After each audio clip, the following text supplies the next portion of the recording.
ಈ ಪ್ರಪಂಚಕ್ಕೆ ಉತ್ತಮವಾದಂಥ ಸಂದೇಶ ಕೊಟ್ಟಿದ್ದಾರೆ. ಯಾರು? ಯೇಸು ಪ್ರಭು. ಏನಂತ ಹೇಳ್ತಿದ್ದಾರೆ ನೋಡೋಣ.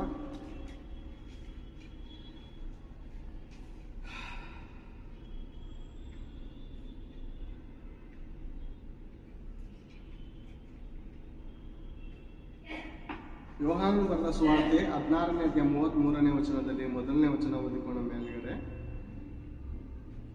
ನೀವು ನನ್ನಲ್ಲಿದ್ದು ಮನಃಶಾಂತಿಯನ್ನು ಹೊಂದಿದವರಾಗಬೇಕೆಂದು ಇದನ್ನೆಲ್ಲ ನಿಮಗೆ ಹೇಳಿದ್ದೇನೆ. ದೇವರಲ್ಲಿ ನಿಜವಾದ ಶಾಂತಿ ಸಿಗುತ್ತೆ ಪ್ರಿಯರೇ, ದೇವರಲ್ಲಿ ನಿಜವಾದ ಸಮಾಧಾನ ಸಿಗುತ್ತೆ. ಅದು ಒಂದು ರಾತ್ರಿ ಕಳೆಯುವಂತ ಹೆಣ್ಣಿನ ಸುಖವಲ್ಲ. ಹಣ ಇದ್ದಾಗ ಪಬ್ಗಳಲ್ಲಿ, ಕ್ಲಬ್ಗಳಲ್ಲಿ, ವ್ಯಭಿಚಾರದ ಜೀವಿತದಲ್ಲಿ ಸಿಗುವಂತ ಸಮಾಧಾನ ಅಲ್ಲವೇ ಅಲ್ಲ ಪ್ರೇರೆ. ಈ ಸಮಾಧಾನ ಆತ್ಮಕ್ಕೆ ಸಂಬಂಧಪಟ್ಟದ್ದು. ಯೋಚನೆ ಮಾಡಿ, ಈ ಸಮಾಧಾನ ಐತಲ್ಲ, ಶಾರೀರಕ್ಕೆ ಸಂಬಂಧಪಟ್ಟದಲ್ಲ, ಆತ್ಮಕ್ಕೆ ಸಂಬಂಧಪಟ್ಟಂತು. ಆತ್ಮಕ್ಕೆ ಸಂಬಂಧಪಟ್ಟಂಥದ್ದು ಈ ಶಾಂತಿ. ಪ್ರೇರೆ ನಮ್ಮ ಜೀವಿತದಲ್ಲಿ ಪ್ರತಿದಿನ ಸಂತೋಷ, ಉಲ್ಲಾಸ, ಆನಂದ, ಕುಡುಕುತನ, ವಿಚಾರ, ನಾವು ಇಷ್ಟ ಬಂದ ಹಾಗೆ ಬದುಕ್ತಾ ಇರ್ತೀವಿ ಪ್ರೇರೆ, ಅಲ್ವಾ?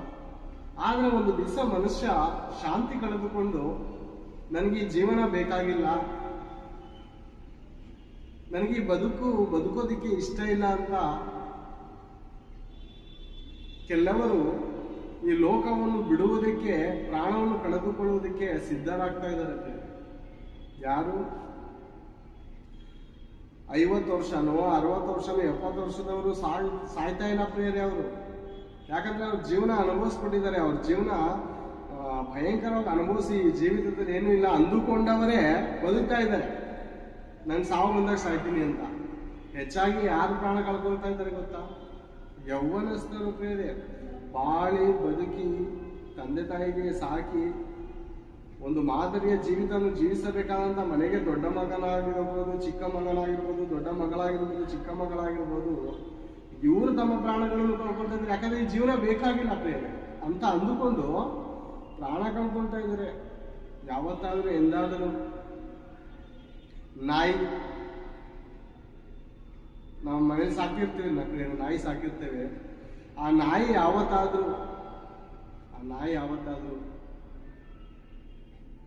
ನಂದು ಜೀವನ ಎಂಥದ್ದು, ಇದು ಎಂಥ ಜೀವನ ಜೀವಿಸ್ತಾ ಇದ್ದೀನಿ ನಾನು, ನನ್ನ ಯಜಮಾನನು ಹಾಕುವಂತ ಎಂಜಲ ಅನ್ನವನ್ನು ತಿಂತಾ ಇದ್ದೀನಲ್ಲ,